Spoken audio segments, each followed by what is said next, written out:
And we're ready whenever you are, Mayor. Thank you. Good evening, and thank you for attending tonight's City Council meeting.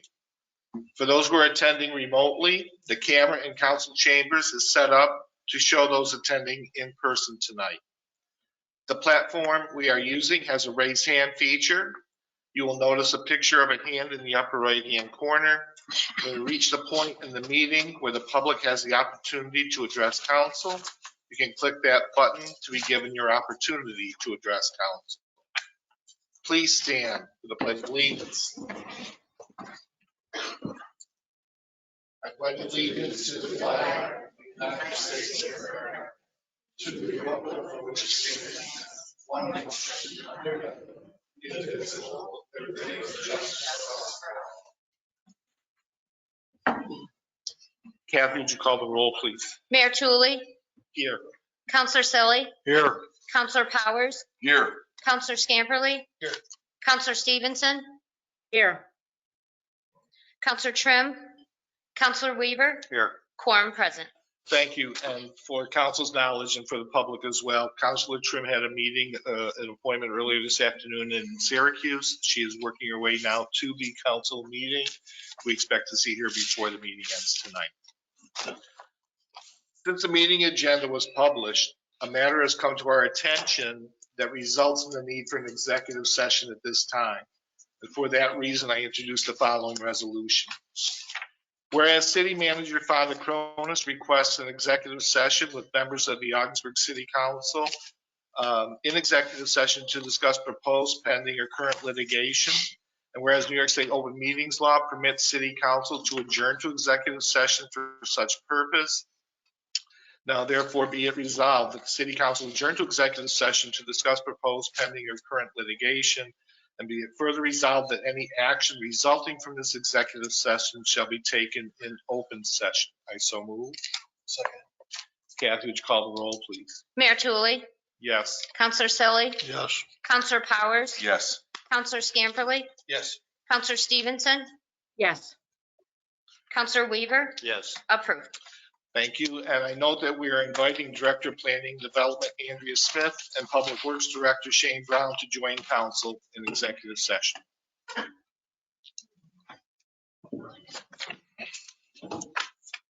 Kathy, will you please verify that I am going mute? Yes, I'm just waiting to see it. You are muted. Perfect.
Getting married.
This is back here.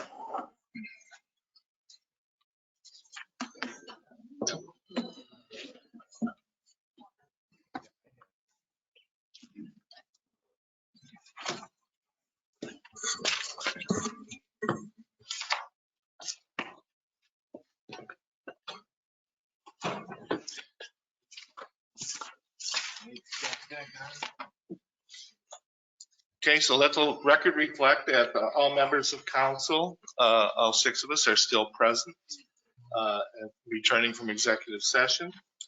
And at this time, We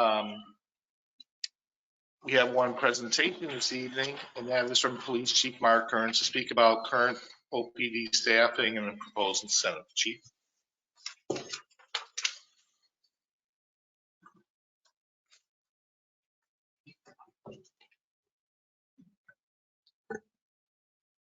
Good evening, Mayor, Council. For those of you watching from home, I believe this presentation is also available as a handout. Should be able to get a copy and follow along.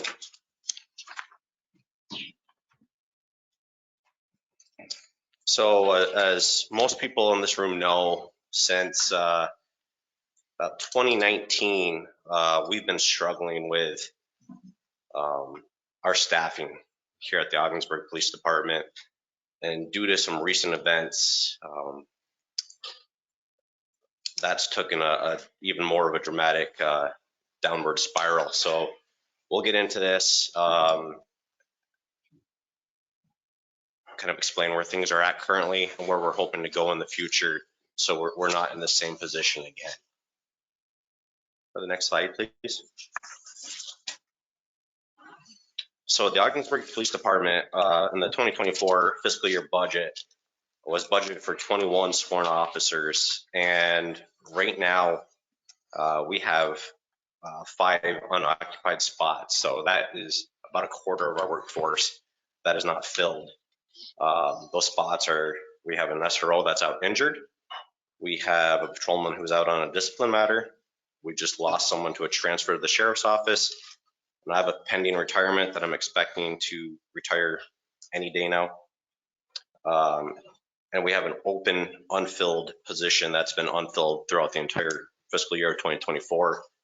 And that's a COPS grant funded position. So we've been out that position the entire year.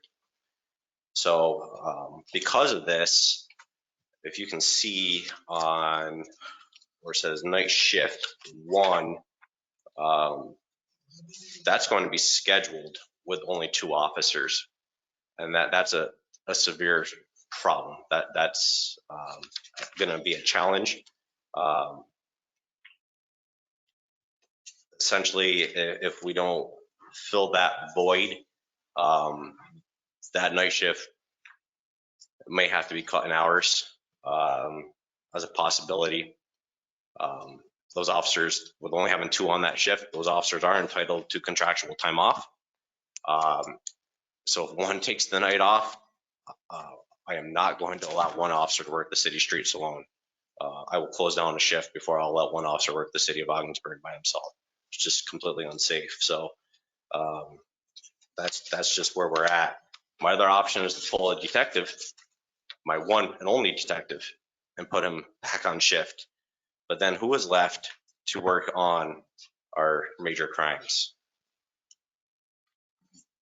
Next slide, please. So currently, out of our 21 spots, we have 16 positions filled. 3 are vacant, 2 are injured officers, and for fiscal year 2025, I have requested from the city manager and his budget to present to you for 2 more officers. That would be close to an optimal staff. That would give us to 23 officers. And fiscal year 2021, that is where we're at, was 23 officers. Difference being in 2021, we still had dispatchers. We no longer have those. Those 2 additional hires allow for the reinstatement of an actual investigation unit, not just one detective. It would allow for an investigations lieutenant to actually oversee that unit. It would allow for 2 detectives to work full-time in that unit. You got to remember our second detective who's currently working the road, that position is funded by the district attorney's office currently. His request was to have a second detective. That's currently not happening. And it would also add an extra officer, and I say extra, to our road patrol. We are always down someone from, whether it's injury, someone transfers out, someone retires, so that extra officer allows to absorb that loss. But if we are full staff to include that officer, it reduces overtime, it reduces fatigue, reduces burnout, and will allow our road patrol to actually do some proactive police work. Because as of right now, we do nothing proactive, being honest with you. We are a reactive police department. Currently, our police department is supposed to be two divisions, a patrol division and an investigations division. It's not just in our rules and regs, it's in the city charter. If you look at the chief of police, it even states that I am to become the division head in the absence of a division head. Those division heads are my lieutenants. I have one lieutenant currently who is taking on the responsibility of two lieutenants. That's a temporary thing. We're going on 3 years at this point. And what I do ask of this council and what I ask of the city manager is any decisions that are made now affects the police department and the citizens of Ogdensburg 2 years out because of the way our hiring goes. So we were to hire for our coming academy in January. They're not going to count, those employees will not count as manpower until September of 2025. So really taking effect in the year 2026. And again, the goal of mine is to reinstate that second lieutenant year 2026. Myself and my lieutenant are eligible for retirement. High probability both of us will do so. We have to have some sort of a transition in our leadership for that to occur. We all know what my transition was, which was here you go, good luck. That is not optimal, and that's not what needs to happen here in the future. Next slide, please. So it's not just our officer burnout and fatigue and being short-staffed.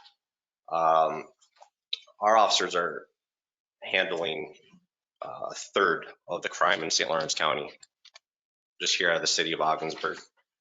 These are index crimes. Index crimes are homicides, rapes, robberies, aggravated assaults, which are assaults using a weapon, burglaries, most larcenies, and thefts of motor vehicles. Same stats as the New York State Police here in St. Lawrence County. And we all know the state police have a lot more manpower than the Ogdensburg Police Department doing the same job. Twice as much index crimes are occurring here in the city of Ogdensburg than our next closest municipality being the village of Messina. To break these stats down a little bit more, just the year 2023, our violent crimes, the city of Ogdensburg had what's considered 33 violent crimes from the Department of Criminal Justice Services. That was 1 murder, 7 rapes, 21 aggravated assaults, and 4 robberies. Our next closest municipalities had 17 violent crimes. That was Messina, Governor, and the Sheriff's Office. Each of those agencies handled 17. So we had more than double the violent crimes handled by our agency.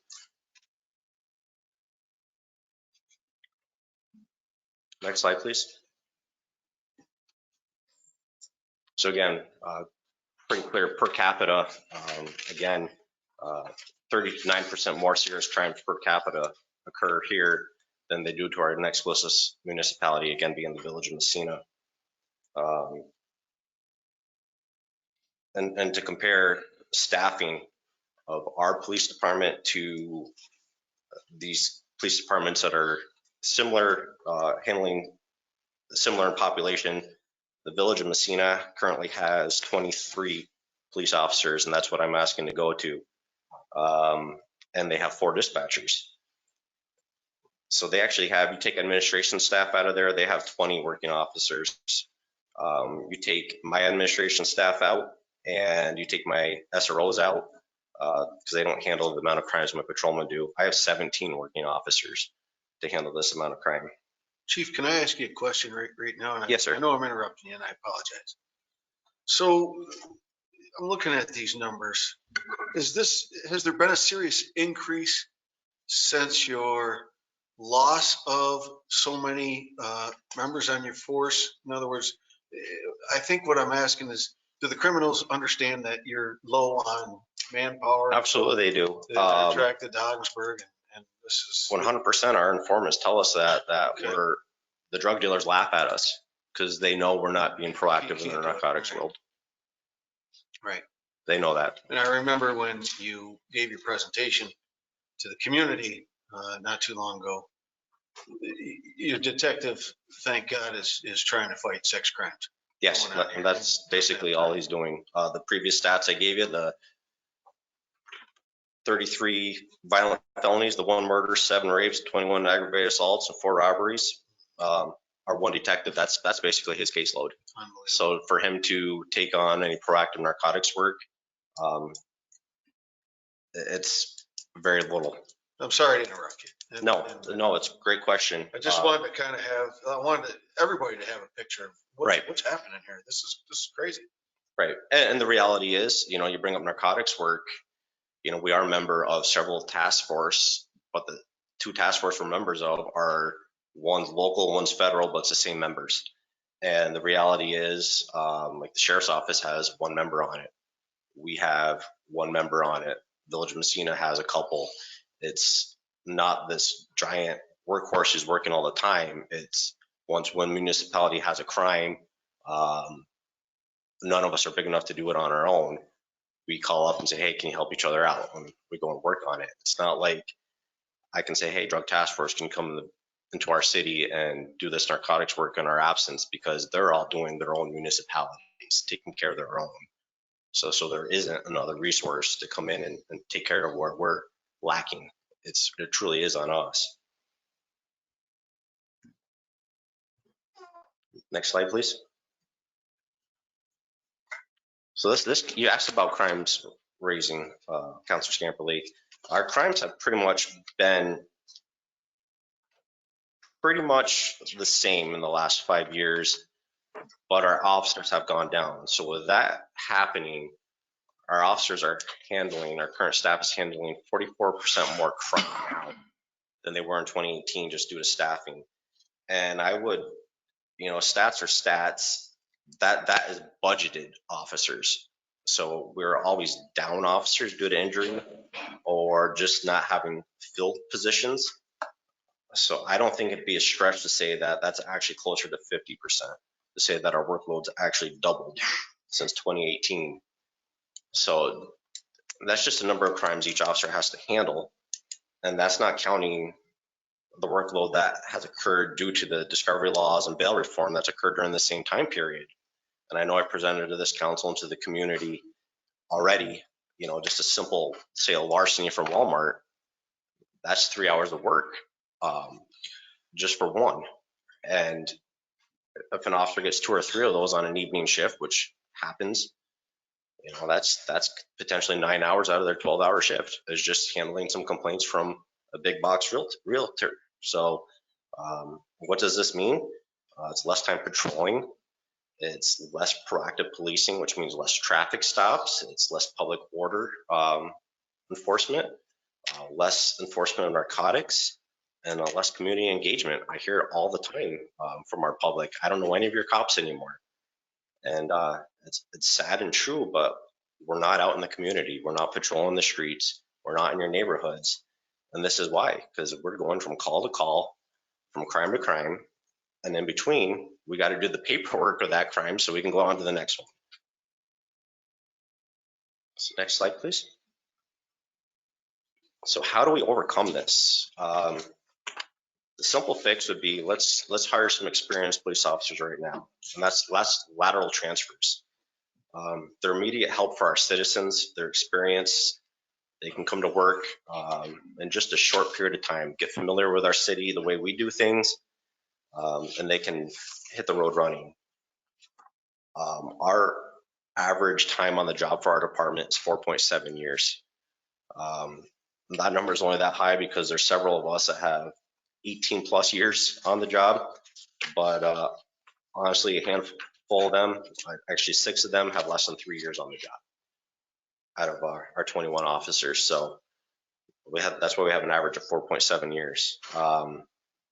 So yeah, we would love to have some lateral transfers come here that have some experience, reduce training costs. That's just not academy training. That is, hopefully they come here and have the training that we need, whether they're firearms instructors, defensive tactics instructors, maybe they're field training officers. Those are the types of things that we're lacking in the department now because we've lost so many senior officers over the last several years that we have to retrain our workforce in all of these topics. And then, of course, when you send people off to training for a week or two at a time, that's shorting shifts, causing overtime.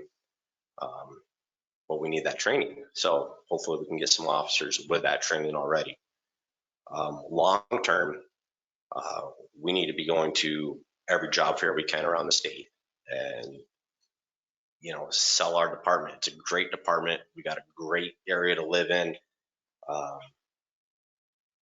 And as a community, we have to have that goal. Like, this is a staffing level we need to be at, and we got to do our best to make sure we can stay at that staffing level. I feel like this is maybe the first year in the last, 3 or 4 years I've been standing in front of council where I'm not fighting to keep my folks' jobs. I hope that's how it maintains, but we got to build forward so we can have a department in the future. Next slide, please. So my ask of council is to support a $15,000 sign-on bonus for a transfer with a 3-year commitment to the police department. There's a national shortage of police officers. There's not as many people trying to take this job. And in major cities, these sign-on bonuses in some places are upwards of $100,000 trying to get people to take this job. We are desperately short. We need help now. The citizens need the help now. Our officers need the help now. Why would a lateral want to come here? Again, it's a great community. It's a great county. Lots of things to do in the outdoors. They can be part of something bigger and help us rebuild our department from the ground up, because that's truly where we're at. Let's rebuild this place, make it the department it should be, the department it once was, and be part of that. There's a lot of departments in major metropolitan areas that are busy. And that, yes, we are busy, but we're not as busy as Rochester or Syracuse or around New York City. And maybe this is appealing. Or maybe there's someone from a department that's not busy and they want to be busy, right? They want to get into things and be a proactive cop. And we can give them all that if they want to come here. So sometimes it takes that little bit of a boost, though. What makes them want to make that jump? And hopefully a little bit of a financial incentive will get them there. Next slide, please. So I'm not asking for any money out of the general fund, or the fund balance, I should say. 12-hour shifts have worked. We have saved money in our general overtime fund. There's funding there where we could take $15,000 from for one transfer. And due to having that open position that hasn't been hired through fiscal year 24, we also have money in the health insurance line. Since we budgeted obviously for health insurance for that officer, we could take $15,000 from there. But I also want to mention, our stats are drastically higher than other agencies, but we're also a very unique city. We're a unique agency. We're the only border municipal police department in St. Lawrence County. We're the only police department that has a psychiatric center. We have a violent sexual predator unit in the city. We handle all the crimes at that port of entry. If U.S. Customs has a crime that occurs there, it gets turned over to us. Unless it's a drastically huge, large amount of drugs that gets turned over to the DEA. But 90% of anything at that port of entry gets turned over to us. Anything at the psych center or the violent sexual predator unit is handled by our agency. Claxon Hepburn Medical Center is the only mental health hospital in the county. So anybody with a pickup order or a mental health problem in St. Lawrence County is brought there. When these patients, sometimes they become combative or they escape from the hospital, it is up to our agency to intervene or find these subjects and bring them back to the hospital, even though, the other 6 or 7 agencies in the county brought them there. They don't stick around and help, right? They have to go back to where they're from. We also provide airport security and 3 school resource officers. Other agencies don't necessarily do that. And that all comes from our staffing. I'm very fortunate OBPA and the city school district funds positions, but we truly need those positions to keep our lights on and just do our day-to-day. So I'm very thankful for those partnerships that we have with those entities. In layman's terms, if you want to compare a police department to a contractor, we've all dealt with contractors. If you hired us to build you a house, but we're a contractor that has to take every job. We don't have a choice. We have to take every job that comes our way. So you hired us to build a house. That house is a major crime. Well, now we have to go build a second house and a third house and a fourth house. But at the same time, we're going to take on a siding job and deck jobs and a bathroom remodel. And we're never going to get to building your house because we have all these other little projects we have to do. And that's kind of what's happening with our major crimes. Because we're pulling our skilled laborers, who are our detectives, who should be our plumbers, our electricians, and things of that nature. And we're going telling them to go hang some drywall instead of using their skills or their trade. I guess that's how I can compare it in layman's terms. So as your chief, all I can do is advocate for the citizens of the community, for public safety. I can advocate for the men and women of the police department. And that's why I'm here tonight. I don't control the budget and I don't control the funding. That's up to the city manager to present you a budget that he feels is efficient and provides all the services to the city. And ultimately, you folks hold the purse strings here. Again, I just ask for your blessing tonight to support us in $15,000 for some transfers. And obviously, transfers are going to have a higher pay rate than a base salary officer. So, any questions? Questions or comments? Yeah, just a I have couple I have here. two questions. All right, please, Jen. So, Chief, thank you very much for this presentation. I think we all kind of knew this, but it is more eye-opening seeing it in writing. We also have a gap in the afternoon, early evening, when we have to have an officer working as a dispatcher. Is that correct, that we lose someone off the streets and doing their duties?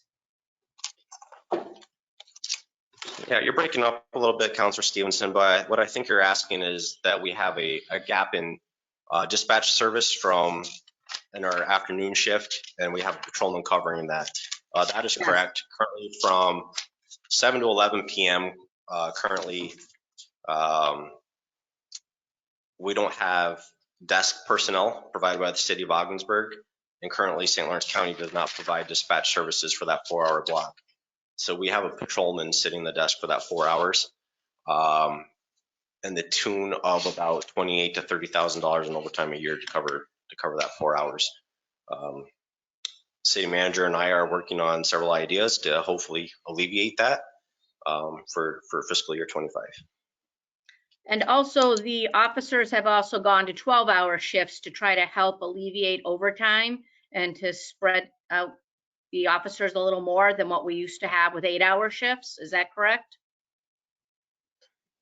Yes, and that has definitely helped out financially with our overtime. The current 12s agreement only allows 1 officer per shift to be off on a scheduled vacation, where on the 8-hour shifts, up to 2 sergeants and 3 patrolmen and a dispatcher, when we had those, could be off at a time. So it's definitely a cost savings to be on the 12 hours. And then lastly, I'll ask, so if you had to shut down the midnight shift because we only have 2 officers and we were short 1, then that would fall to the state police and the sheriff's department that cover the entire county to also try to cover the city, and that would even be worse, correct? Oh, absolutely, it would be. I mean, we're all members of what we call a closest car agreement, where if someone dials 911, they need help, the closest car is dispatched. Sometimes that's even us. We've been called out into the town of Oswegatchie or into the town of Lisbon because we're the closest car for an emergency. We will hold the scene for the state police, but the same would happen here. If we don't have an OPD car, the closest available law enforcement would be dispatched to the city. So your sub 3-minute response time you get from OPD would be what the rest of the county gets from the sheriff or the state police. It could be 20 minutes, could be 30. But they're going to respond to your emergencies. It's not going to be your barking dog, someone stole a case of beer from the 7-Eleven. That would all be held to the next day for us to follow up on. That's similar to what happens in the village of Governor that does not have a night shift. Thank you, and I'll leave us other questions up to other counselors. Thank you. Thank you. Councilor Powers. Thank you, Mayor. Thank you, Chief, for the presentation.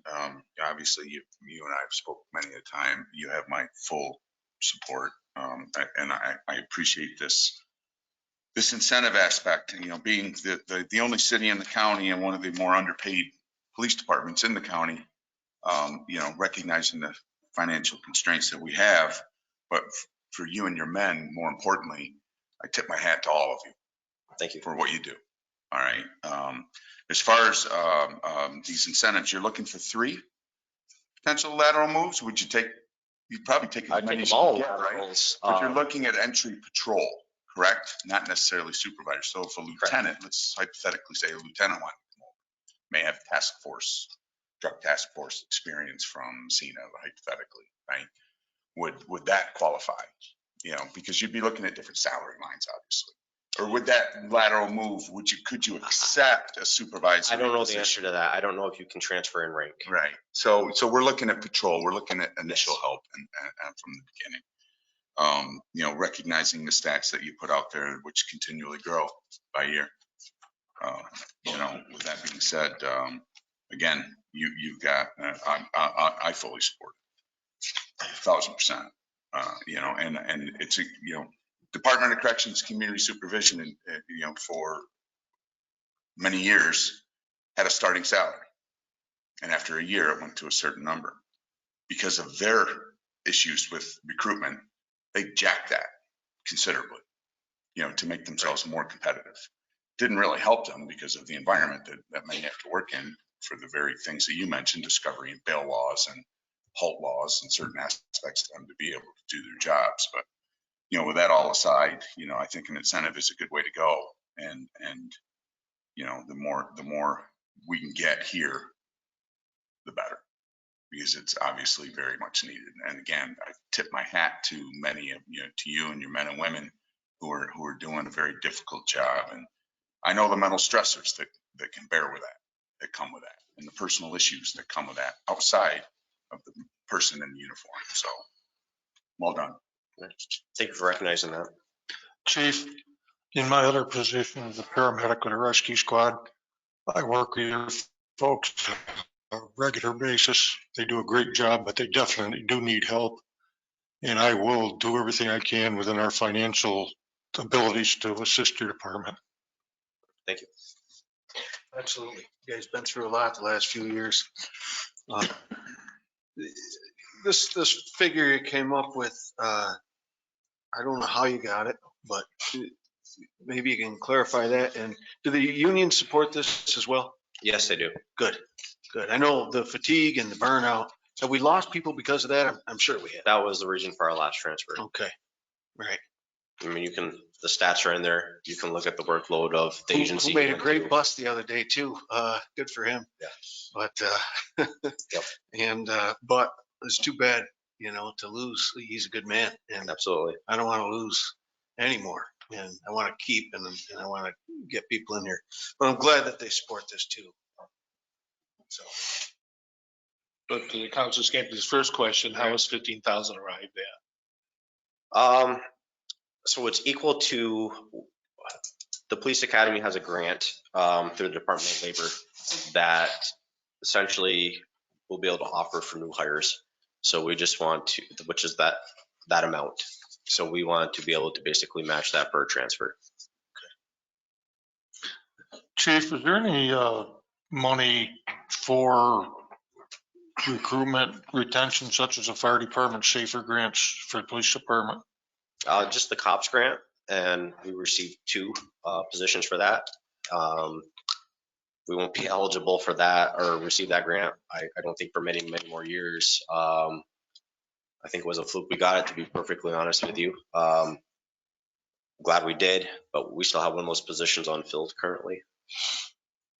That's the only hiring grant from the federal government, is the COPS hiring grant from the Department of Justice. Doesn't seem to be anything on a yearly basis like with the fire department. It is offered yearly.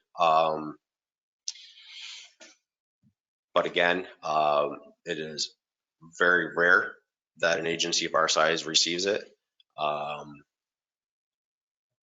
can tell you, I believe the reason we received it is I happened to speak to the right person when we happened to be in Washington, D.C. And I think we traded a couple of positions with the New York City Police Department is what happened. And I'm assuming that we would be helped gratefully if we could get a civil service list, right? But I hear Yes. they're working on that. Yep. The actual test is at the end of this month. We're expecting results to be back end of November, beginning of December. And then we'll be on a rush to actually make some hires. Hopefully people pass backgrounds for, first week of January, Police Academy. Has the deadline to apply lapsed? Yes. Yep. That was the end of August. But we're hearing good numbers. We can't get exact numbers. They can't release that, but we're hearing upwards of over 80 have signed up. So hopefully that has gone up since I've heard last. I mean, our last test, we only had 12 on it. So great improvements. Okay, Chief, thank you for this report and the update on your staffing challenges, which are ongoing. And I think this is a strategy worth pursuing personally. Everyone on council is supportive of the incentive through 2024, and then we'll see what the proposed budget brings for next year. Yeah, Definitely. Okay, Councilor Stevenson, are you on board? Yes, I am. Okay, you have full council support to initiate this incentive program. Thank you for your time, and I appreciate that. Thank you. Thank you.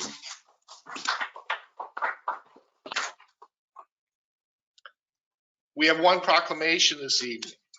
So I invite the members of the Daughters of the American Revolution to join us up here at the dais.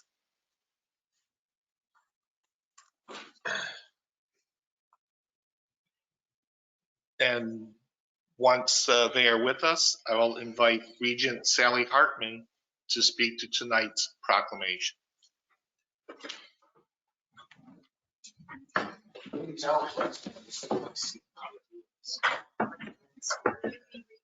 Yes.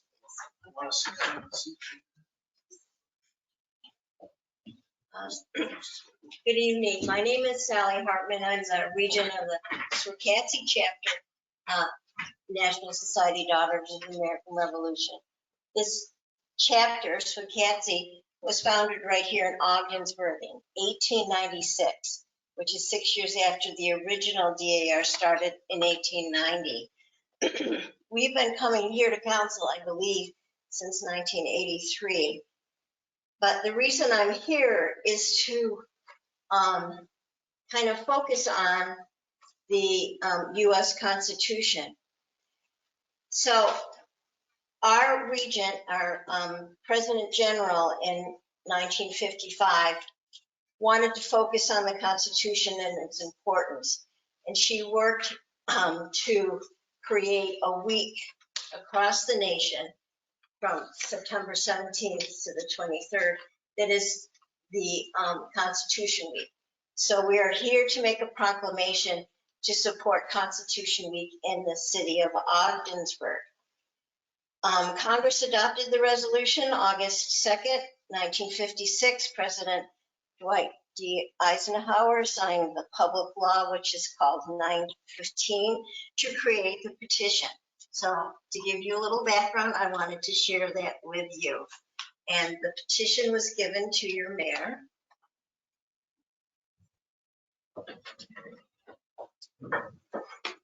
Thank you, Sally. Proclamation, September 17th through 23rd, 2024, Constitution Week in the city of Ogdensburg. Whereas the Constitution of the United States of America, the guardian of our liberties, embodies the principles of limited government and a republic dedicated to rule by law. And whereas September 17, 2024 marks the 237th anniversary of the framing of the Constitution of the United States of America by the Constitutional Convention.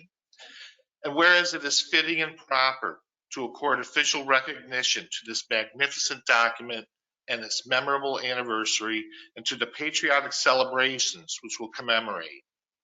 And whereas Public Law 915 guarantees the issuing of a proclamation each year by the President of the United States of America, designating September 17th through the 23rd as Constitution Week.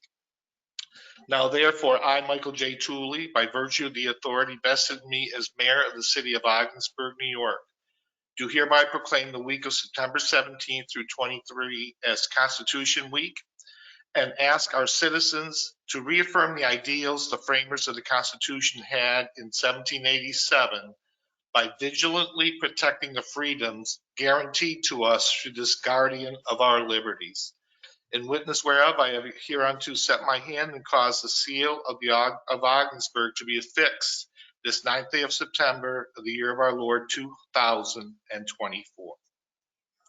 As Mayor Tooley signs the proclamation and also signs a copy for us to keep as well as the city, I would like to share with you that we had a Discovering the Constitution class here in Ogdensburg. It started in January and our last class was in October. Some of my students are here, so I'd like them to stand up if they wish to. And I would also share with you that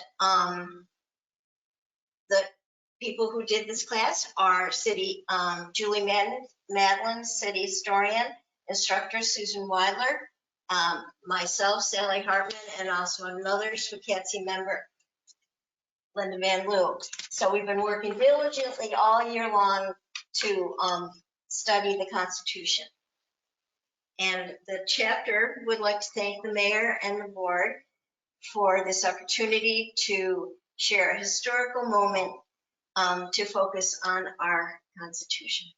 Well, Sally, it's a privilege on behalf of City Council and the city of Ogdensburg to provide this proclamation and to share a copy with the Daughters of the American Revolution. And thank you for your continuing efforts to educate our communities with regards to the value of the Constitution of the United States.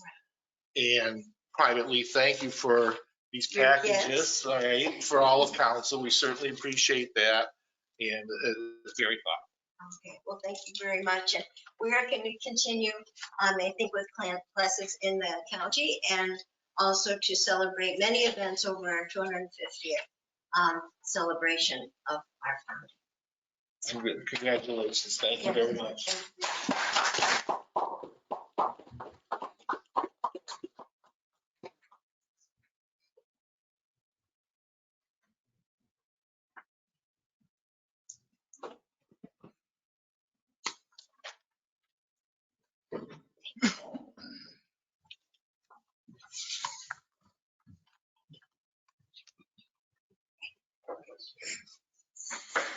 So note that Councilor Trim has arrived at 7:25 this evening.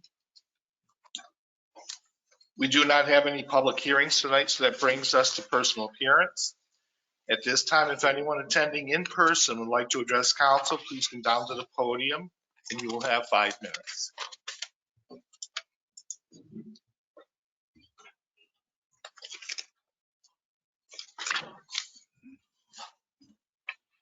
Hello, everybody. I stand before you tonight to continue to address the issue related to water to sewer rates for home occupancies. I initially questioned this issue in 2020 when I closed my commercial business in the city and transferred to my home occupancy to my current residency. I was forced to begin paying 2 water, 2 sewers in accordance with the current municipal code, and have done since that time with multiple home occupancies that are not paying for double rates. I paid double rates for the last 4 years while other home occupancies have not. After 4 years of now having a new seated council, I raised issues again In May, this council decided not to amend the code, which was last updated in 1988. And then the interim city manager, Andrea Smith, advised council and staff had developed a policy to enforce the current code. Since May, there have been no developments, as all resulting in lost revenue for home occupancies not paying for the required double rates that I pay. Again, this issue was first questioned in 2020. Meanwhile, Ogdensburg taxpayers have been seeing increases in water rates, sewer rates, property taxes, not to mention increased assessments following the citywide reevaluation. Perhaps if the code was properly enforced in 1988, the increases may not have needed to be at the level that they are now, and taxpayers would not have the burden of the increases. Many of these home occupancies have existed since 1988 and have not paid the required rates in accordance with the current code, while others have. Tonight, I thought there was supposed to be receive an update on the revenue generated for double rates being paid by those of home occupancies, and it's not on tonight's agenda. I guess the more important question is the amount of lost revenue from the failure of the code enforcement department to enforce the current code, and when will the revenue start coming in? And further, what other revenue has been lost by code enforcement not properly enforcing the code? It is my understanding that DPW had to drive around the city and look for brush violations because code enforcement staff couldn't do it, placing additional duties on already overburdened DPW and reduced staffing. The code violations all over the city. There are overgrown lawns, trash, and other illegally placed items on sidewalks, curbs, garbage piled up on properties and unregistered vehicles.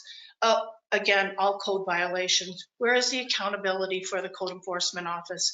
There have been multiple new businesses opened in the city that have not obtained proper permits, sign permits, which is a loss of revenue. I have the response to my FOIL request to confirm the same. Are the inspections up to date? That's revenue that should be generated by the code enforcement. Also, every department in the city has been cut over the past years, but the code enforcement department has been enhanced. There used to be one code enforcement officer for many years, and now there's two code enforcement officers making the excess of $68,000 each. Although the department used to have a full-time person to handle administrative duties, every department is doing more. Oh, wait, sorry. With less, except for code enforcement. The city comptrollers had 5 people at one point, now they have 2. The work is getting done because people in the office stepped up. There used to be a city manager secretary, now there is not. But the work is getting done because the work has been transferred to other staff. There used to be 2 people in the city clerk's office, now there's 1, but the work is still getting done. DPW has been caught, but they work still gets done because they stepped up. The police department has been caught, but they work tirelessly to keep the city safe. But let's be honest, drugs and crime are running rampant through the city, but there is not enough police officers to properly address these issues. DPW staff also and others have handled some or all of the recreation department in various times and did not have a director of Parks and Recreation and a recreation director going back to 2020 because people stepped up. But yet the code enforcement has been enhanced and cannot get their job done. Where is the accountability?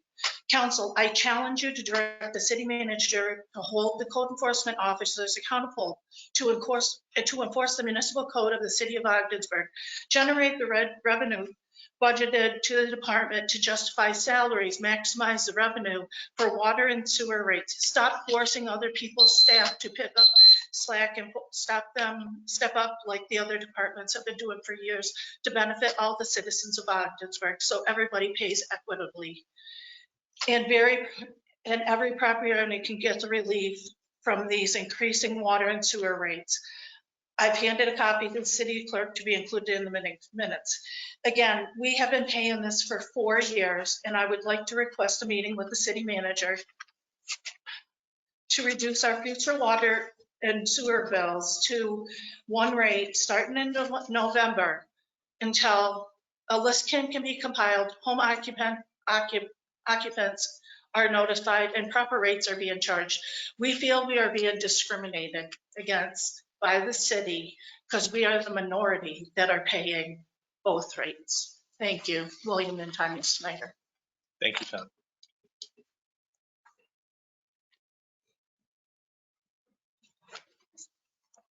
Now, if anyone attending remotely would like to address council, please use the raise hand feature. The city clerk will recognize and unmute one person at a time, and you will have 5 minutes. I do not see any hands raised, Mayor. Thank you. That brings us to correspondence. Do we have any correspondence tonight? We do not. Next, we have our consent agenda. That the claims as enumerated in general fund warrant number 17-2024 in the amount of $610,286.70 and library warrant number 17-2024 in the amount of $0 and capital fund warrant number 17-2024 in the amount of $0 and community development fund warrant number 17-2024 in the amount of $0 and community renewal fund warrant number 17-2024 in the amount of $0 as audited, being the same hereby are ordered paid. I so move. Second. Kathy, please call the roll. Mayor Tulley, Yes. Counselor Selly, Yes. Counselor Powers, Yes. Counselor Scamperly, Yes. Counselor Stevenson, Yes. Counselor Trim. I'm sorry, I didn't hear you. Yes. Thank you. Counselor Weaver, Yes. approved. We have one appointment tonight. I will make a motion to appoint Christopher Dwyer to a 4-year term on the Arts Council, term to begin September 9, 2024 and end December 31, 2028. Second. Any discussion? Kathy, please call the roll. Counselor Stevenson, Yes. Counselor Trim, Yes. Counselor Weaver, Yes. Mayor Tulley, Yes. Counselor Selly, Yes. Counselor Powers, Yes. Counselor Scamperly, Yes. approved. Our first item of business will be read by City Manager Fonda Cronis. Thank you, Mayor. A resolution creating a 1.3 acre city-owned parcel on Lower Lake Street, known as tax map number 59.022-4-48.1, after the late Wayne L. Ashley. Someone care to introduce this? I'll move that. Second. I would ask someone in council to read the entire motion. I would be honored to do that. Please, Councilor Stanton. Serving with Wayne here as his deputy. Resolution naming the 1.3 acre city-owned parcel on Lower Lake Street known as tax map number 59.002-4-48.1 after Wayne L. Ashley. Whereas Wayne L. Ashley was elected mayor of the city of Ogdensburg in November 2015, serving in that capacity from January 1st, 2016 to December 31st, 2019. And whereas prior to his term as mayor, Mr. Ashley served as a member of the city council beginning in November 2011 through December 31st, 2015. And whereas under the leadership of Mayor Ashley, the city received nearly $8.5 million to address flood damage caused in 2017 and 2019, oversaw the designation of the North Country's first New York State DOS Brownfield Opportunity Area Plan in 2016, and established the Ogdensburg Land Bank in 2018. And whereas prior to Mr. Ashley's service on city council and as mayor, Wayne served the community for 39 years as a member of the Ogdensburg Police Department.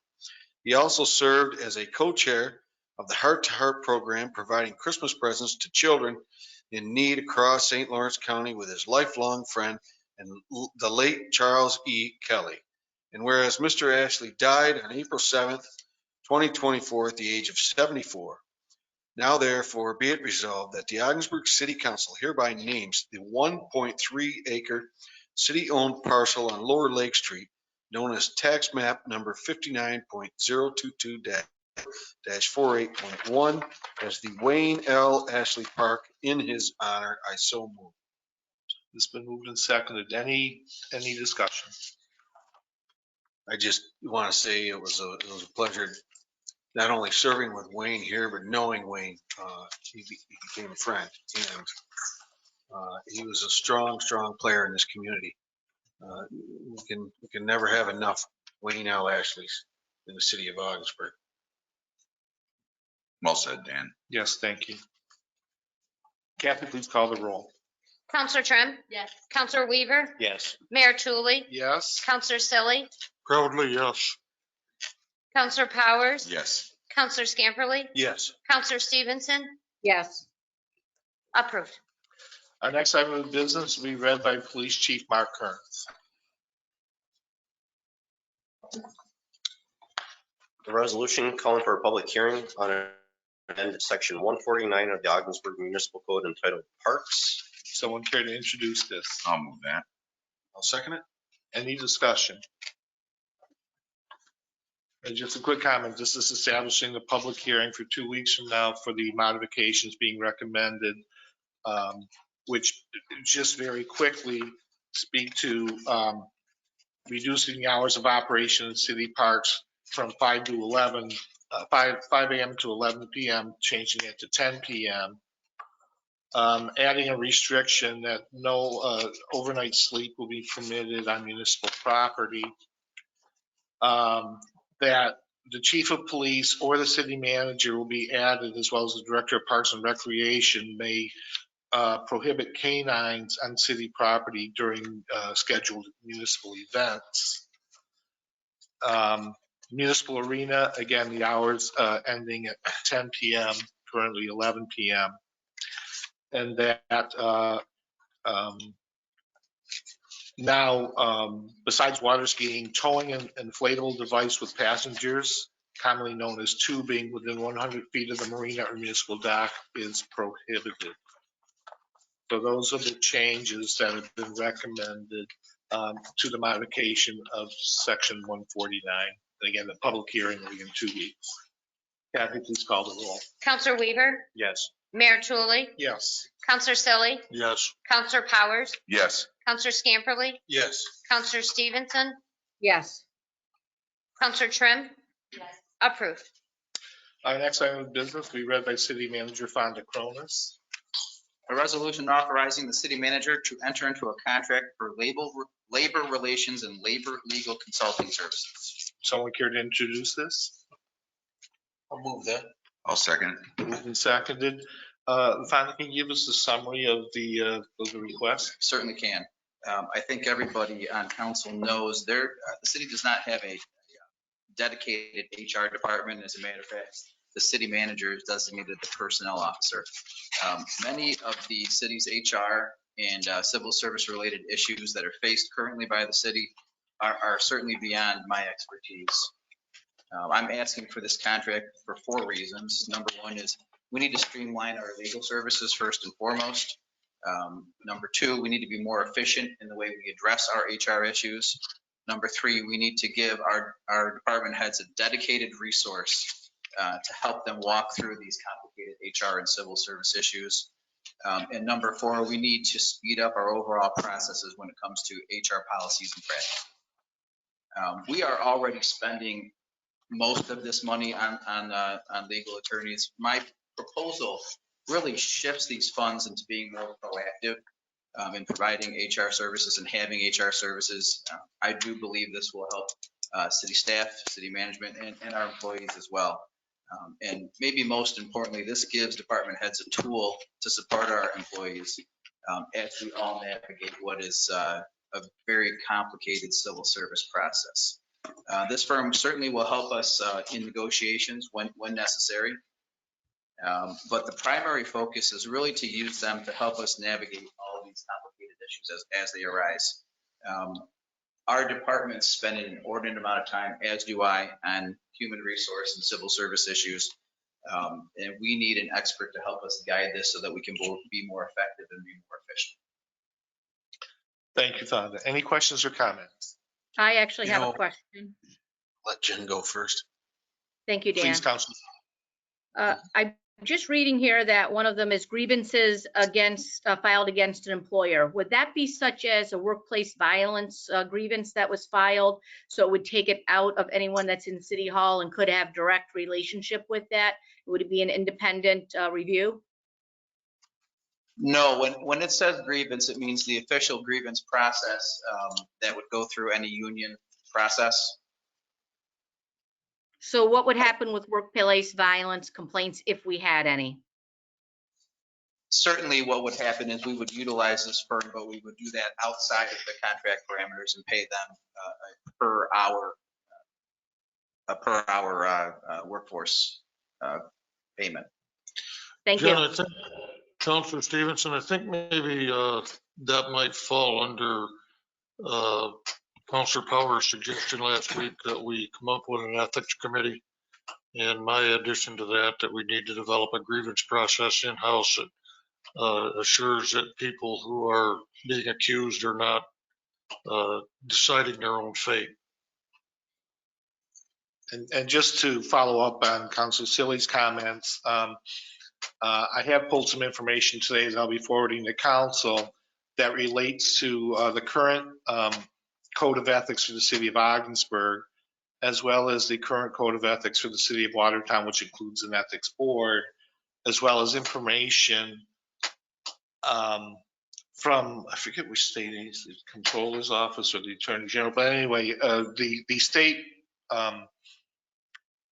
regulations that govern the establishment of such an ethics board. So I'll be forwarding that information to council and to administration for our review. And then we can include it as an agenda item at a future meeting for discussion. Yeah, just from an overview, grievances are contractual grievances. They usually fall within the confines of a labor organization. That, you know, just as far as language wise, but a complaint or an EEO complaint, a human rights complaint, anything of that nature wouldn't fall under the grievance process. May be entangled in it to an extent, may follow up after a grievance or in the process, but ultimately, to city manager's point, ultimately that would be considered outside the retainer, if you will. You know, that additional work, you know, a workplace violence or something of that nature. But it's a good resource to have. Just to piggyback on, and I don't have a problem putting it out there. I wasn't a fan of Coghlan Gerhardt. I wasn't from the beginning. I'm familiar with him. I'm also familiar with Rummer Wellens, Gold and Minot. And I'm familiar with their firm, and I know that they work with many entities. And they're reputable, and from the outside in, I would support this. Am I correct in that this is simply putting firm on retainer and available to us instead of hiring somebody for each and every separate negotiation or incident? That's exactly correct. Yeah, and personally, I think this has been a support service in human resources that has been long overdue at the city level. Again, the additional strains in our department heads and city manager in dealing with HR issues certainly can be time consuming. And so I think this is a wise expenditure personally. Yeah, and it's well outlined as well. Yes, Please. This makes more sense than hiring someone for HR, as an HR person for the city. I'll let Fonda address that. I think it does. First of all, the yearly contract is $54,000. To find a qualified HR person would be significantly more than that. And then when you throw the benefits on top of that, I think from a cost standpoint, it certainly does. The other thing is that these folks are experts in their field or can draw off of others in the firm as these different issues come up. Even the most seasoned HR professional only has so much bandwidth and has so much capacity. And the issues that we have are complex and they're wide ranging. From a financial aspect, obviously, it's a no-brainer. You know, ultimately, if we were to bring in an HR person to deal with all the issues that we have that are, quite frankly, outlined in all this, which is very well done, would require an attorney, quite frankly. You know, at the end of the day, you know, if you want the best bang for your buck, and on top of that, like city manager said, you're dealing with a salary and benefits and a package, and we get potential more resources here. Yeah, it sounds like a good idea. You know, I do have some questions, but it seems like the type of department that can hopefully extinguish a fire before it becomes a fire. And it seems like it's almost a legacy. The last, 3 years, the city spent over $700,000 on legal fees. And I don't think it's always been necessary. Well, clearly, we've spent money that we've just thrown good money after bad. And we've lost many times. And maybe a lot of these things could have been avoided. And I still think there's irons in the pot here that somewhat of a legacy, if you will, still carrying on and costing the city money. I'd like to see this as a way, and I'm going to ask you this question, can employees bring an issue to the attorney or to yourself to maybe have the attorney look at it and avoid costly litigation? And maybe I'm looking at this as a way to compromise on a lot of issues and a way for employees as well to bring things to the table. Some of our civil service was put in the hands of the county, and the county has an HR department, but they don't represent the city on that aspect. And so there are city employees. Is this a way to hopefully put out fires before they get going, and where employees can bring an issue and you contact the attorney, and how do we solve this? That's exactly the hope. Mhm. Certainly, if an employee, I'd like them to come to management, their department head first, and then me if they don't feel that they've gotten the satisfaction that they deserve. And then we'll just evaluate each circumstance and the information that we get from this labor attorney and his team. Hopefully, will put out some of those fires, as you say, but certainly give them the lay of the land on how civil service operates, how human resource in New York State operates, and hopefully we all find common ground. Good. Many of the labor organizations have their own law firms anyway. They've got their resources to go to. They do, and you look back at the budgets and you think about some of the stuff that the city has taken on, whether you and I support it or not. Is one thing, but it just seems like oftentimes there can be little things that don't need to go to litigation. And a good attorney in an HR office with a city manager that wants to listen to employees as well, I think we can work it all out in many cases without the costly fees. And if this is going to be a money saver and that's the purpose or part of the purpose, then I want to support this. So for everybody, for management and our employees, just as you said, it should work for everybody. I appreciate that. We've been doing things a certain way here at the city, and they have been successful in some ways and not successful in others. And we'd like to make it more on the successful side. And I think this is one of the things that we can do to do that. Right. For everybody. And it builds morale and everything, Very good. Kathy, please call the roll. Mayor Tulley, Yes. Counselor Selly, Yes. Counselor Powers, Yes. Counselor Scamperly, Yes. Counselor Stevenson, Yes. Counselor Trim, Yes. Counselor Weaver, Yes. approved. Our next item of business will be read by Director of Planning and Development, Andrea Smith. This is a resolution to authorize a ban funding for the completion of the city's required lead service line inventory project in the amount of $2,688,300. I'll move that. Second? Any questions or discussion? Andrea, do we have any idea what interest rates are going to be on this? So we have to pass this resolution and submit this to the funder, which is Department of Health. We have received a grant of $2 million and low interest financing in the remaining $688,300. Excuse me. And at this point in time, it's not certain whether or not we will actually commit to the ban funding, but we have to go through the process of having council authorize the city to take out the ban to complete the project should that funding be necessary. Do we have the option of shopping this to different lenders, or are we stuck with whoever the state says we need to use? No, we would put this out. We would use our advisors to put it out, and it would be bid on should we. Request for proposal type thing, or? Yeah. We'd utilize bond counsel to put Yeah. that out. Yeah, the bond counsel fiscal advisors, right? Yep. As well. Any other questions or comments? Kathy, please call the roll. Counselor Selly, Yes. Counselor Powers, Yes. Counselor Scamperly, Yes. Counselor Stevenson, Yes. Counselor Trim, Yes. Counselor Weaver, Yes. Mayor Tulley, Yes. approved.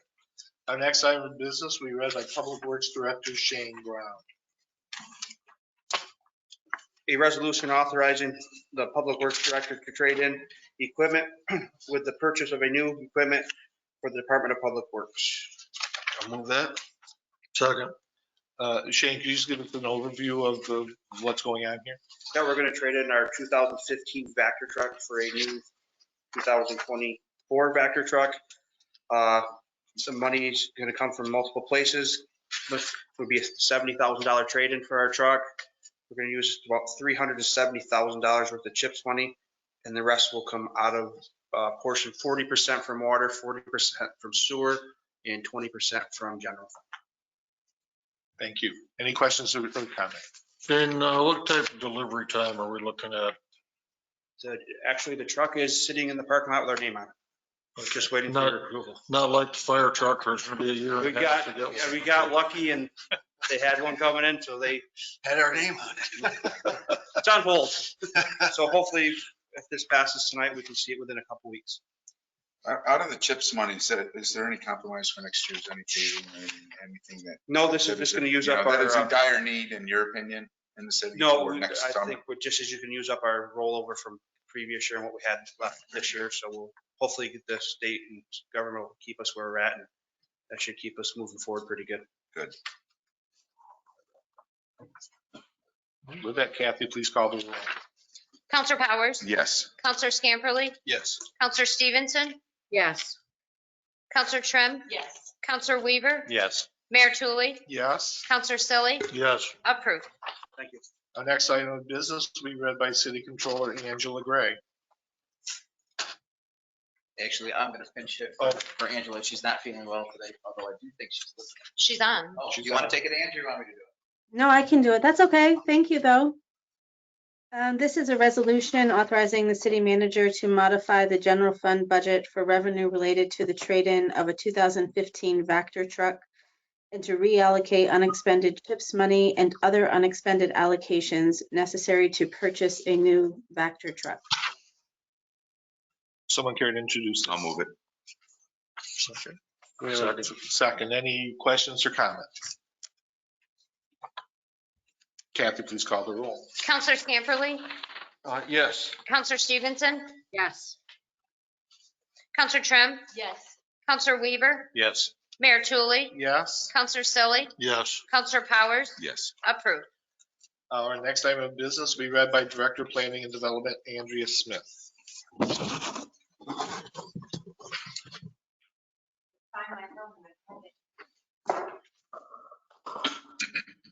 This is a resolution authorizing the city manager to accept and approve change order number 6 with Bronze Contracting LLC for an additional demolition at 30 Main Street. Someone care to introduce this? I'll move it. I'll second that. Hey, before any discussion, Andrea, can you give us an update about this information about this change order? So Bronze Contracting was awarded the contract for demolition of 30 Main Street on November 13th of 2023. And they've been on site doing that demolition. This particular change order is to address unforeseen conditions, specifically that deal with additional concrete that was found while doing the demolition that pertains to footers that are upwards of 24 inches thick, as well as old canal walls that are in excess of 10 feet deep in some instances. So this would allow the contractor to do that additional demolition and rubblization and backfill as needed. Any questions or comments? I'm going to support this reluctantly. I could express my dissatisfaction with the performance of this group as far as this project goes. But in the interest of keeping the project moving forward and getting that land back on the tax roll and productive use, I'm going to vote yes on it when the time comes. I'd just like to add that I too am not happy, but out of the best interest of the city, I think I will be supporting this. So just want to leave it at that. I recognize the fact that it's been, our angst and concerns have been conveyed. So it's shared, obviously, so I'm in favor. I would note for the public that this additional expense still keeps the overall project within budget. And that will, so it doesn't result in an overrun. Kathy, please call the roll. Counselor Stevenson, Yes. Counselor Trim, Yes. Counselor Weaver, Yes. Mayor Tulley, Yes. Counselor Selly, Yes. Counselor Powers, Yes. Counselor Scamperly, Yes. approved. Next item of business will be read by Director of Planning and Development, Andrea Smith. This is a resolution authorizing the city manager to execute a technical services agreement with Tisdale Associates for the Marina Dock Improvements Phase 2 project to repair the damage caused by the December 2022 winter storm event. I'll move that. Second. Quick update on this. So in December 2022, which feels like ages ago, but many of you might remember, the sort of infamous Christmas Eve storm did result in some damage to the city's municipal marina, specifically the docks on the south side of the marina. Those are the docks that are attached to the landward side. Due to the extreme winds and wave action that we had in the marina, there was significant uplifting of the docks and pinching that damaged the docks, the floats, the electrical, and the water service to those docks. And since this has been declared a federal disaster under DR 4695, this project is eligible for FEMA funding. And the first part of the process is to complete the engineer drawings and get this project not only out to bid, but also submit for all of our permits that are necessary to New York State as well as the Army Corps of Engineers. And this agreement with Tisdale Associates will allow us to do that. And this just is repair to the existing docks and doesn't include any shore work or new expansion or anything like that? Correct. It does not include any expansion, and it is limited to the docks along with the electrical and water line. And I would note that this agreement is for a sum not to exceed $43,000. Kathy, please call the roll. Counselor Trim, Yes. Counselor Weaver, Yes. Mayor Tulley, Yes. Counselor Selly, Yes. Counselor Powers, Yes. Counselor Scamperly, Yes. Counselor Stevenson, Yes. approved. Our next item of business will be read by Director of Planning and Development, Andrea Smith. This is a resolution authorizing the acceptance and approval of additional engineering consulting services with Paradigm Environmental LLC as outlined in the attached proposal dated August 30th, 2024 for services associated with 30 Main Street. I'll move that. Second. Okay, and again, an update, Andrea. So in addition to the contract for demolition that was just approved for Bronze, we have an existing contract with Paradigm Environmental, who has served as an environmental consultant on this project in advance of our Restore New York award. And this particular resolution will allow Paradigm to complete subsurface investigation required in advance of backfill. So to confirm the condition of the soils, groundwater, and concrete before they're used for backfill at the site. Any questions or comments? Kathy, please call the roll. Counselor Weaver, Yes. Mayor Tulley, Yes. Counselor Selly, Yes. Counselor Powers, Yes. Counselor Scamperly, Yes. Counselor Stevenson, Yes. Counselor Trim, Yes. approved. That brings us to old business. Does anyone have any old business to bring up tonight? I have a Well, no, it's be more of an item of discussion. Okay, No old business. all right. Then to new business, we will begin with City Manager Donna Cronus for discussion with regards to council budget review. Thank you. Thank you, Mayor. On Friday, I sent out a proposed schedule on council review of the budget, i.e. 3 workshops on the dates of the 21st of October, the 30th of October, and the 4th of November. I put a detailed schedule on how I would like and hope that the budget process will go this year. I just wanted to make sure the dates were okay and to solicit any feedback, not just on dates or if we need to change the dates, but the process as a whole. Comments from council? I thought the process looked good, Mr. Cronus, but I'm going to be out of town, so unless we can do it, I can participate remotely. I'm not going to be here in person for any of that. So. We can do that remotely.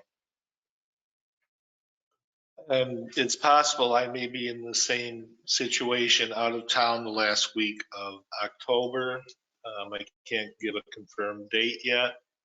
My daughter's due date for my first grandchild is October 30th, and who knows? So if it's the 30th, I might win the pool she's running. But I do think the process is very functional for us. Yes, I like the process.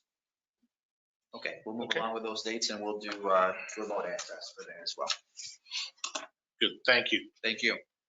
Does anyone else have any new business? That brings us items for discussion. Does anyone have any items for discussion this evening? I do, All right, Councilor Powers. Just one. It's been brought to my attention from some boat owners down at the marina that the weeds have, after our last dredging, so to speak, has come back in pretty good force and quick fashion. I went down there. I don't know if the cooler temperatures dropped some of it off, but it does appear to be still problematic, you know. I don't know if we have a scheduled second dredging for to come this year. I know the boating season's coming to an end, and then a lot of that will dissipate. But I feel remiss if I didn't bring that up.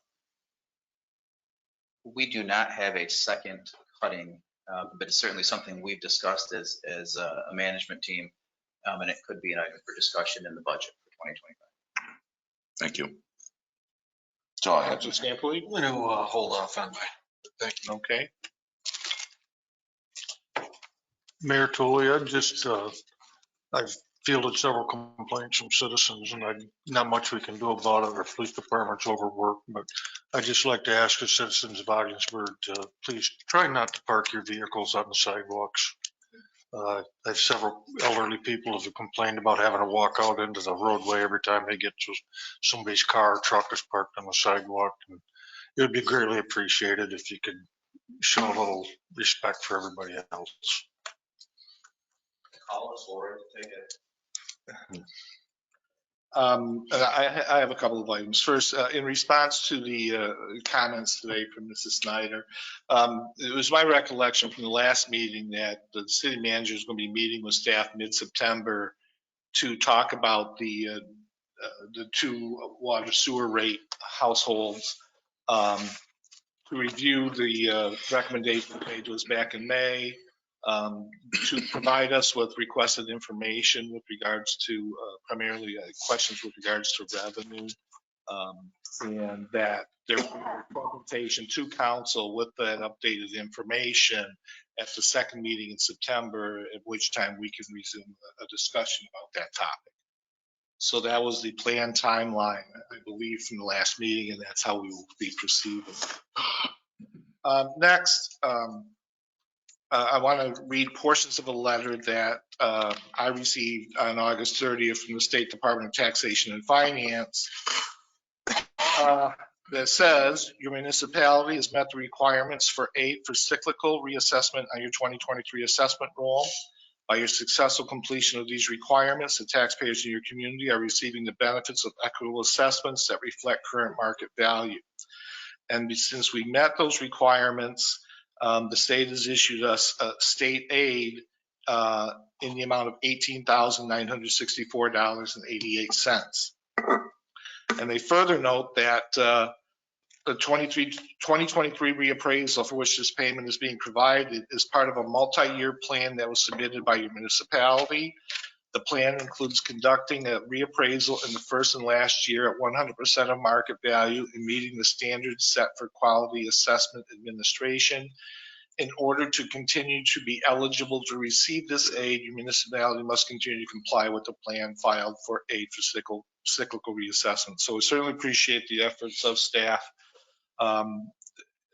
and our consultant in doing the reassessment that was performed in 2023. I mean, compared to the total cost, it's not, a material amount that we receive, but any penny we receive is certainly welcome.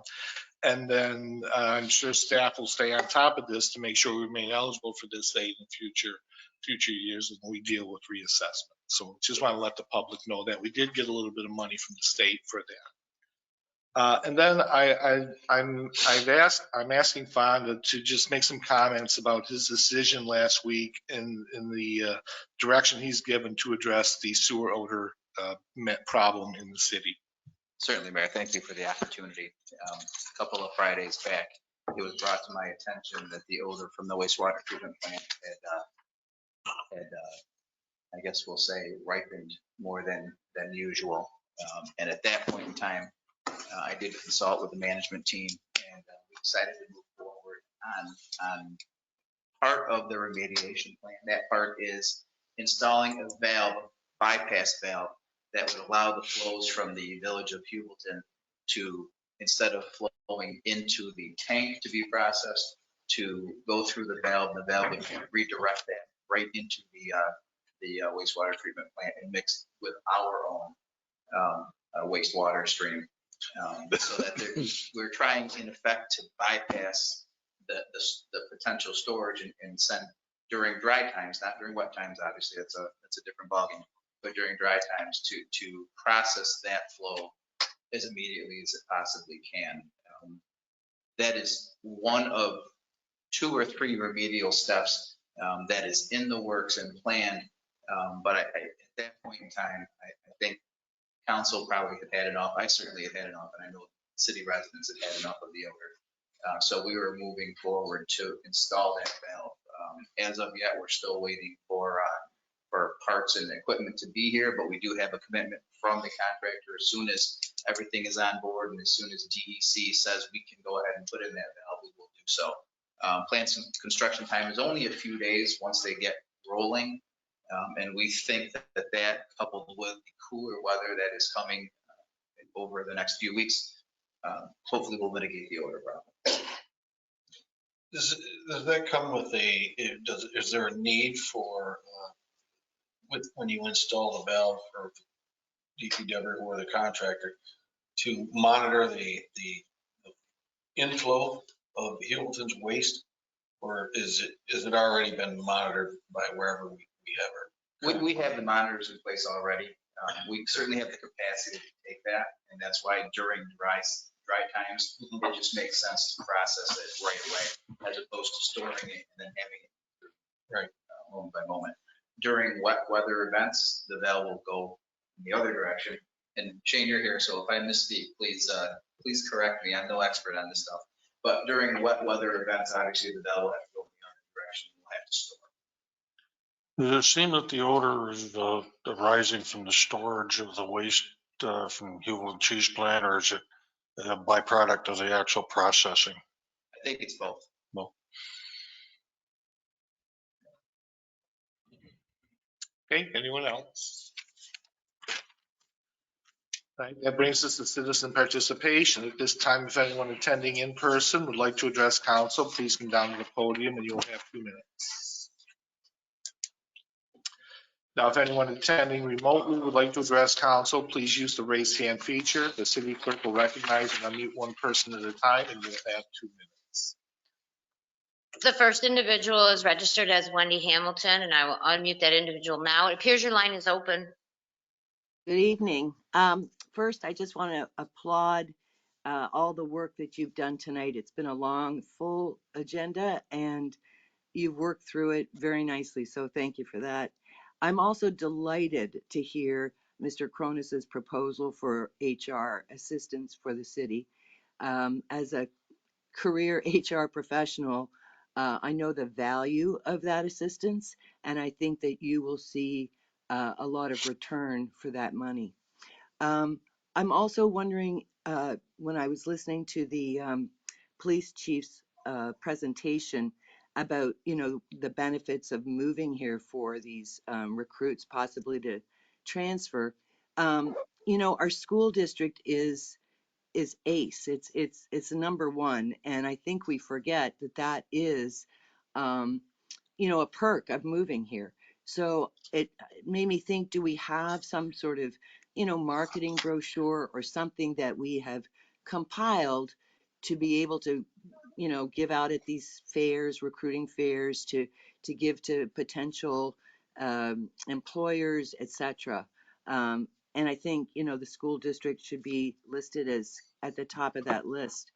And finally, so there is going to be a public hearing in 2 weeks, but I think that gets buried in, the agenda work that you do. And there's never, yes, it's maybe published in the newspaper, but could it be advertised on the city's Facebook page so that that can then get shared on all the other, Facebook pages, and maybe the counselors who have their own personal Facebook pages could, share it as well, because then people will know that the public hearing is happening.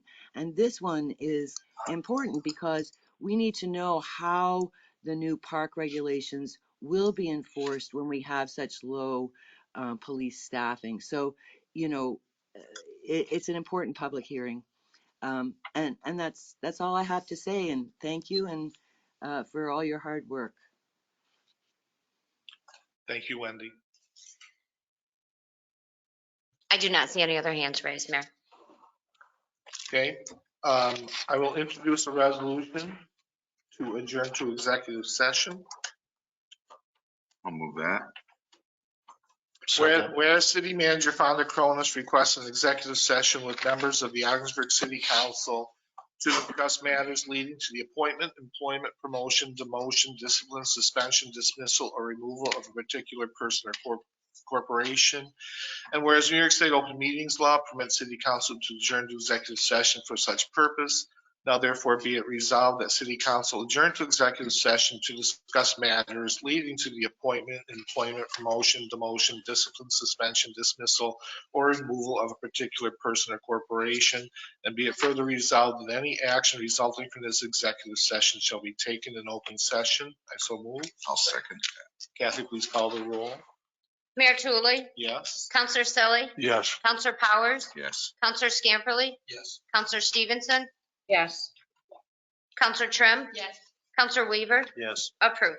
Excuse me, Mayor. Yes. I would ask that Chief Kearns be with us for that portion of the executive session. Yes, Chief Kearns will be invited. Thank you. Next, a resolution to adjourn to executive session, whereas the city manager, Fonda Cronus, requests an executive session with members of the Ogdensburg City Council to discuss collective negotiations pursuant to Article 14 of Civil Service Law. And whereas New York State Open Meetings Law permits City Council to adjourn to executive session for such purpose, now therefore be it resolved that City Council adjourn to executive session to discuss collective negotiations pursuant to Article 14 of Civil Service Law. Be it further resolved that any action resulting from this executive session shall be taken in open session. I so move. Second. Kathy, please call the roll. Counselor Selly, Yes. Counselor Powers, Here. Yes. we're on the same wavelength, sir. Counselor Scamperly, Yes. Counselor Stevenson, Yes. Counselor Trim, Yes. Counselor Weaver, Yes. Mayor Tulley, Yes. approved. We do not anticipate any action following executive session, so I make a motion to adjourn from after executive session. Second. All in favor? Aye. Aye. Meeting adjourned.